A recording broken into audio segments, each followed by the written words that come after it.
Така, сега ще ви покажа първата стъпка, как да се научиш кучето да не взема лакомства от земята. Имаме лакомства в ръката си и ги подаваме на кученцето, обаче със свити мрук. Кученцето тръгва да ги ближи, да блъска, да се опитва да ги вземе в момент и когато се откаже, виждате, отказва се, вземаме лакомството, тигаме го нагоре към брадичката и тогава го даваме.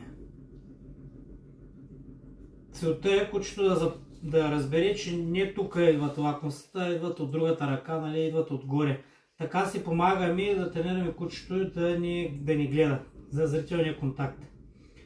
Лакомство в ръката, даваме на кучето, то тръгва да се опитва да си ги вземе. Някои кучета малко са груби, опитват с лапички да отворят ръката, с муцунка да дърпат, леко да захапват.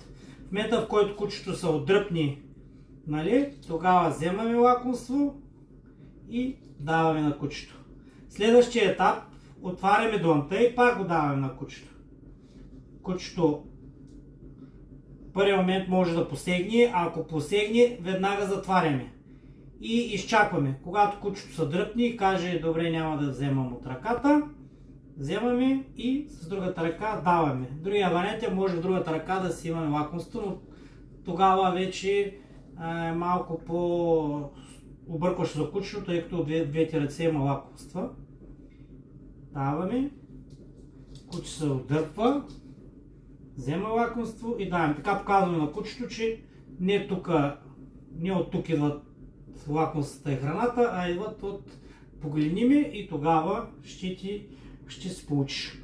На следващия етап започваме, сега се опитва да се вземе, каза се, и даваме. На следващия етап започваме да оставяме до него.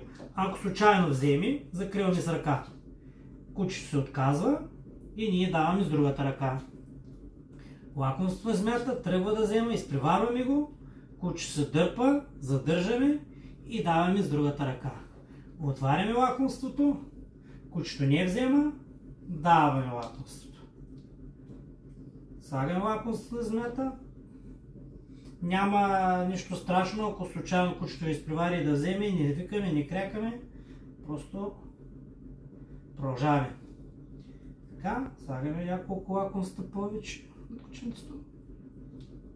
Нали, ако посегне, веднага затваряме ръката или лакомството долу на змията и кучето, когато се успокои и ни погледне, тогава му даваме. След това можем да усложняваме, като хвърляме и почваме да го заняргаме. Така, и той не реагира, тогава даваме, браво, и това е. Това са етапите и по-нататък ще продължим с още.